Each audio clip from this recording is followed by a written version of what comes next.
ঈদ যাত্রার প্রস্তুতির খবর জানাতে সায়দাবাদ থেকে এবারে যুক্ত হচ্ছেন আমাদের সহকর্মী ইনাই নাহিদ।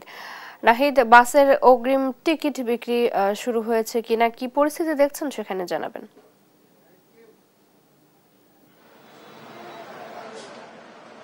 ধন্যবাদ চৈতি। এই মুহূর্তে আমি আছি সায়দাবাদ বাস টার্মিনালে। আপনি দেখতে পাচ্ছেন যে এখানে ঈদের প্রস্তুতি নির্বিঘ্ন করতে অগ্রিম টিকিট বিক্রি শুরু হয়েছে, কিন্তু বাসের সড়ক পথে যারা যাত্রা করবে তারা এখনো তেমনভাবে টিকিট কাটতে আসেনি। পরিবহন সংশ্লিষ্টরা যেটি আমাদেরকে জানাচ্ছে যে ঈদের সময় যত বেশি ঘনিয়ে আসবে তখন তাদের টিকিট বিক্রি বাড়বে। আপনাকে এক্ষেত্রে একটা জানিয়ে রাখি, আপনি জানেন যে এবারও শতভাগ অনলাইন টিকিট বিক্রি হচ্ছে ট্রেন পথে। তো রেলপথের টিকিট বিক্রি 14 তারিখ থেকে শুরু হয়েছে এবং প্রতি 14 তারিখ থেকে 20 তারিখ পর্যন্ত টিকিট বিক্রি চলবে এবং প্রতি 10 দিন আগে প্রতিদিন টিকিট কাটতে পারবে, দুইটি ধাপে, সকাল 8টা থেকে এবং 2টা থেকে।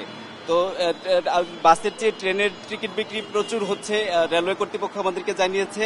এবং যেটি জানিয়েছে যে 43টি আন্তনগর ট্রেনের অগ্রিম টিকিট অনলাইনে বিক্রি হচ্ছে, যেখানে সকাল 8টা থেকে পশ্চিমাঞ্চলের 20টি আন্তনগর ট্রেনের টিকিট বিক্রি শুরু হচ্ছে, আর পূর্বাঞ্চলের 23টি আন্তনগর ট্রেনের বিক্রি শুরু হবে দুপুর 2টায়।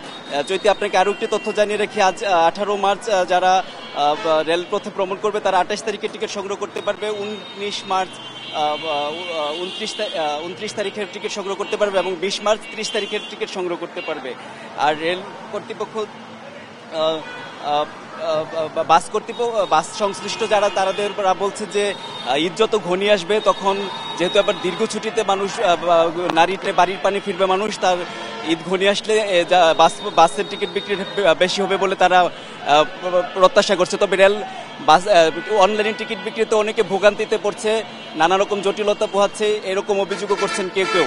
তো এই ছিল আমার কাছে সায়দাবাদ বাস টার্মিনাল থেকে সবশেষ।